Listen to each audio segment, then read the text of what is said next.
Bonjour Marc. Bonjour Sophia. Donc je vais te demander s'il te plaît de te présenter en quelques mots. Merci Sophia. Donc j'ai 54 ans, j'ai une bonne trentaine d'années déjà maintenant d'expérience en RH. Donc j'ai démarré d'abord dans le consulting RH pendant 7-8 ans, sur du conseil en organisation, management, RH. Et puis après, j'ai occupé pendant une vingtaine d'années des postes exécutifs RH. D'abord, j'étais DRH de la filiale française de Deutsche Telekom. Puis après, j'étais DRH adjoint du groupe Laser Cofinoga, qui était une filiale commune des Galeries Lafayette et puis de BNP Paribas. Puis j'ai passé 10 ans chez Danone sur 3 fonctions différentes. J'ai d'abord été patron des affaires sociales et de la RSE du groupe, donc un job au niveau corporate global.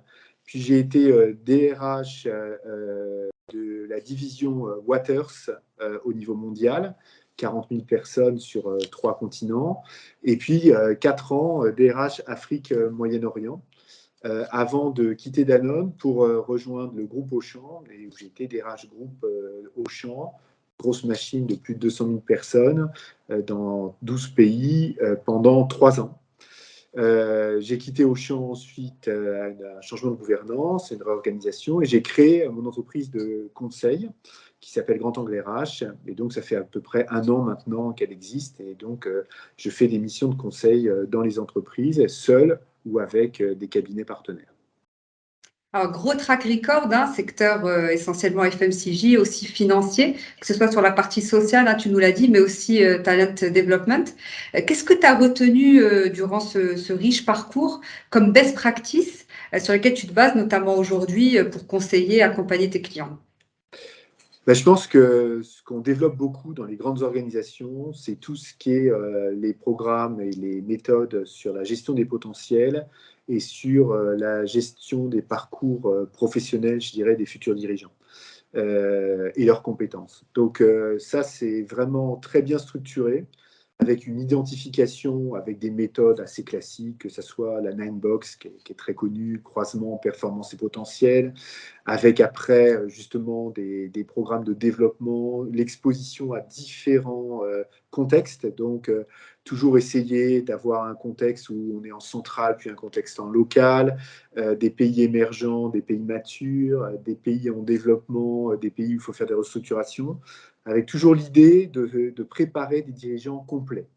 Et donc, ça veut dire qu'à chaque fois qu'on est en train de préparer des next steps pour les personnes, c'était toujours de dire finalement comment on peut le compléter et avoir quelqu'un qui finalement a un parcours le plus large possible pour être en mesure de faire face finalement à tout type de situation.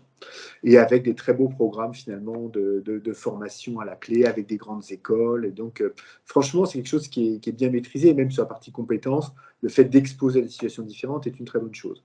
Par contre, il y a quelque chose qui est très peu, qui a été, je trouve, peu investigué, c'est tout ce qui concerne finalement les motivations des personnes et ce qu'elles ont réellement envie de faire, où on ne nous demande pas beaucoup parce qu'en gros, on présuppose que ce qu'on veut, c'est aller le plus haut possible. Et partant de ce postulat, finalement, on considère que finalement le but pour chacun est d'atteindre le maximum de son potentiel, quel que soit finalement un peu le type de job, et finalement d'être dirigeant. Donc ça a beaucoup d'intérêt parce qu'on prépare de futurs dirigeants. Est-ce qu'on prépare des futurs dirigeants qui sont contents de l'être et est-ce qu'ils ont réellement envie de faire ça? J'en suis moins sûr parce qu'on est vraiment sur l'idée qu'on prépare vraiment ces futurs talents-là dans cet objectif d'avoir des futurs dirigeants, ce qui est normal pour une entreprise. Oui, tu me disais d'ailleurs toi-même, pour partager ta propre expérience, qu'on n'a pas forcément, on s'est jamais forcément posé la question de l'alignement ou de la congruence entre ce qui te motivait et le prochain poste pour lequel on te préparait. Et que parfois, ça aurait pu être un attrait pour un autre poste que celui pour lequel on te préparait. Et que du coup, aussi, plusieurs de tes collaborateurs pouvaient vivre la même chose. Oui, c'est-à-dire que c'est extrêmement structuré quand même, et toujours avec cette idée d'être le plus complet possible. Donc moi, mon premier poste chez Danone, par exemple, comme patron des affaires sociales et de la RSE du groupe, c'est un des postes dans lesquels j'ai pris le plus de plaisir, et déjà au bout de 2 ans, ce qui est quand même court, étant donné qu'il y a énormément d'interlocuteurs à connaître, quand on est au niveau mondial en plus. On était en train de me dire, il va falloir que tu réfléchisses à ton prochain poste. En plus, il ne faut pas que tu restes trop longtemps corporate, ça peut être mal vu, donc il faut que tu sois déjà dans ton prochain poste business.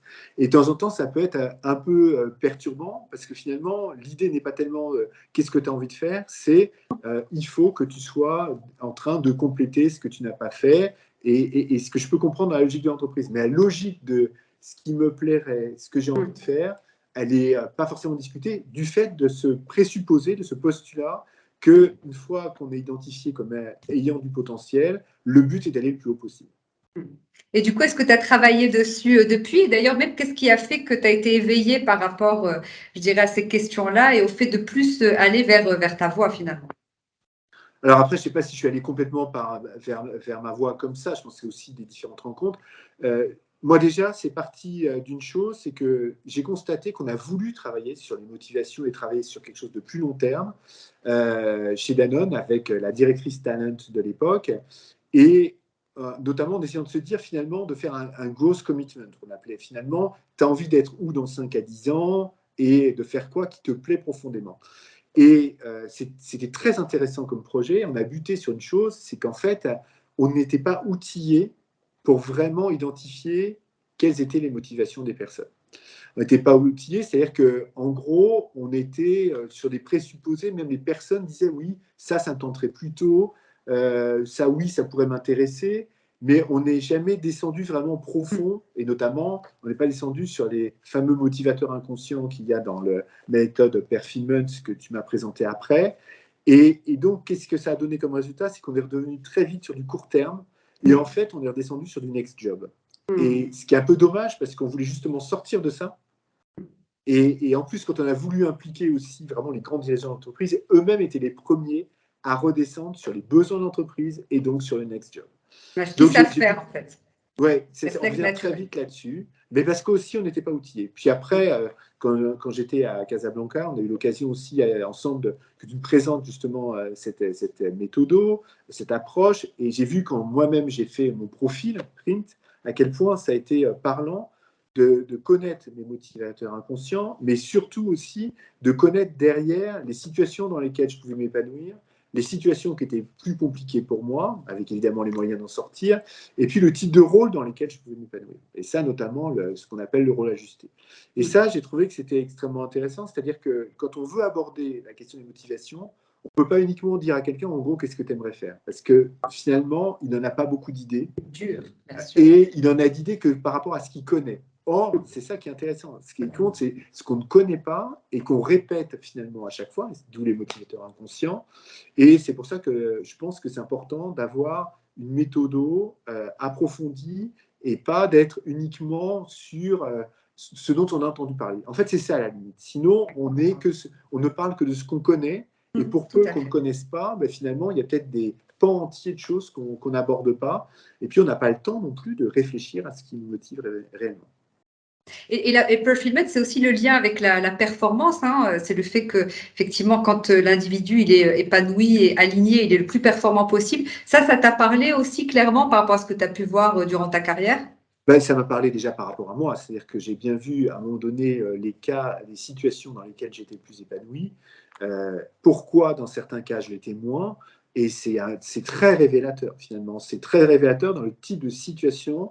Et je trouve que quand on arrive justement à la cinquantaine, de faire le point finalement sur l'ensemble de ces jobs, ceux sur lesquels finalement on a vu que ces leviers profonds étaient satisfaits ou pas, pour aller faire les prochaines étapes, c'est extrêmement intéressant. Donc, par exemple, moi, c'est vrai que j'ai besoin d'être dans des endroits, d'où mon retour vers le conseil, sur lequel il y a le temps de réfléchir sur des sujets de fond, d'être exposé à des situations extrêmement différentes. La variété est aussi extrêmement importante.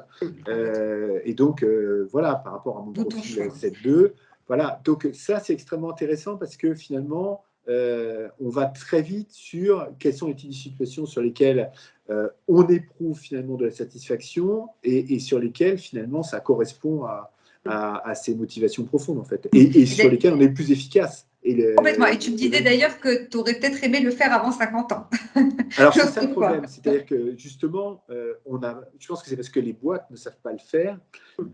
C'est très difficile aussi à gérer quelqu'un à qui on proposerait ça tôt, à une trentaine d'années. C'est-à-dire que la réponse qu'on doit être capable de faire, c'est des parcours de carrière atypiques qui sortent un peu des sentiers battus et qui soient beaucoup plus individualisés. Et ça, c'est beaucoup plus compliqué à faire pour les entreprises. Est-ce qu'elles sont prêtes à faire des parcours qui ne soient pas finalement préétablis, mais qui soient vraiment en fonction de ce que chacun souhaite, l'entreprise et le collaborateur.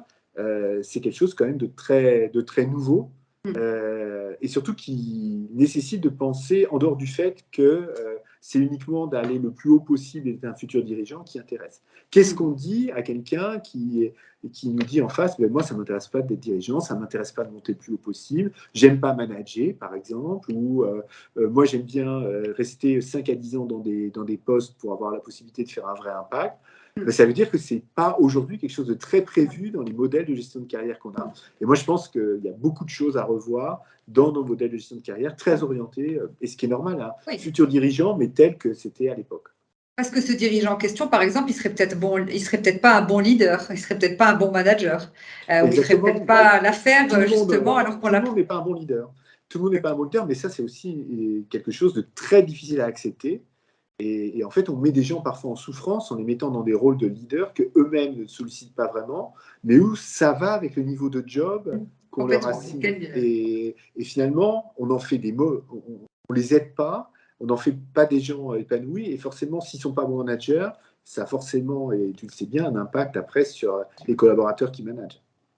Alors, le Covid a changé beaucoup de choses par rapport à la relation au travail. On a vu un peu le phénomène des quitters, que ce soit aux États-Unis ou même en France d'ailleurs, des personnes qui préfèrent encore arrêter de travailler parce que finalement, elles recherchent plus l'épanouissement ou elles trouvent plus de sens.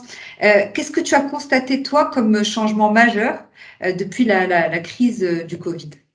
Alors déjà, quelque chose qui est très intéressant avec des chiffres tout chauds de la semaine dernière, c'est que 80% des démissions, c'est des gens qui, dans les 6 mois, ont retrouvé un autre job. Donc, ils ne sont pas partis pour forcément s'arrêter, ils sont partis pour trouver quelque chose dans lequel ils font plus s'épanouir. Et ça, c'est quand même extrêmement intéressant. C'est plus la grande rotation que la grande démission. Donc, qu'est-ce qu'ils ont cherché ailleurs? Qu'est-ce qu'ils ont trouvé ailleurs qu'ils n'avaient pas? Je trouve que ça sera intéressant de voir finalement qu'est-ce qu'ils ne trouvaient pas dans la boîte actuelle et qu'est-ce qu'ils ont trouvé. Moi, ce que je pense, c'est qu'il y a un besoin de satisfaction par rapport à ce qui nous épanouit qui est plus immédiat aujourd'hui que ce qu'il était auparavant. C'est-à-dire qu'auparavant, on était plus un peu sur une partie presque stoïque de dire ok, j'en bave un peu maintenant, mais ça va être tellement bien avec ce qu'on se promet après que je suis prêt à m'engager dans un truc qui, je dois bouger souvent, je dois parfois même m'expatrier, je dois aller à droite à gauche, mais c'est pour avoir quelque chose de très satisfaisant après. Et je pense que maintenant, on est plus sur de la satisfaction plus immédiate, dans laquelle je dois trouver du plaisir, de l'épanouissement, de la satisfaction, de la réalisation de moi-même dès maintenant, et je ne suis pas forcément prêt à finalement avoir un peu ce purgatoire avant d'atteindre un peu ce qu'on appelle mon paradis, et peut-être même que ce n'est pas du tout justement aussi bien que ce qu'on me dit. Et ça, je peux le voir aussi dans certaines missions de conseil, où je vois que les plus hauts jobs, en fait, on s'imagine qu'ils sont finalement un peu dans la continuité de la progression qu'on pouvait avoir. En fait, quand on est au plus haut niveau, on est quand même sur des jobs extrêmement différents où la part du politique, la part liée aux crises, la facilité avec laquelle, suite à un changement d'organisation, on peut dégager ou voir ses patrons dégager alors que c'est eux-mêmes qui nous ont fait venir, donne une précarité qui ne permet pas forcément d'aller jusqu'au bout de ses convictions, qui nécessite parfois aussi de beaucoup ménager la chèvre, le chou, le jardinier, et par rapport à des personnes qui s'imaginaient vraiment pouvoir aller jusqu'au bout de ce qu'ils voulaient faire sur leur fonction, de se retrouver à devoir faire finalement parfois aussi beaucoup de compromis, être beaucoup dans la représentation, et que ça puisse être assez différent. Alors, ce n'est pas une règle, hein, ça peut être aussi parfois des gens qui éprouvent énormément de plaisir, mais je pense que le top niveau est quand même un niveau très différent, de la même manière que c'est pas la même chose d'être, je pense, député que d'être dans un gouvernement où tous les jours, tu as des trucs extrêmement compliqués à gérer. Donc voilà, il y a à un moment donné, tout le monde n'est pas prêt pour ça. Et dans la réalité du job, je ne sais pas si on la présente réellement, tant que tu n'es pas proche de cette réalité-là, tu peux dire que oui, ça peut être super. Et ce qu'on y trouve du plaisir, le mieux, c'est l'expérimenter. Oui, absolument, absolument. Écoute, c'est toujours aussi intéressant d'échanger avec toi, Marc. Un grand merci, c'était précieux. J'espère te retrouver très bientôt à Casa pour voilà, un événement plus en live. Un Avec grand grand merci et plaisir. je te dis à très bientôt. Merci beaucoup, Sophia. À très bientôt.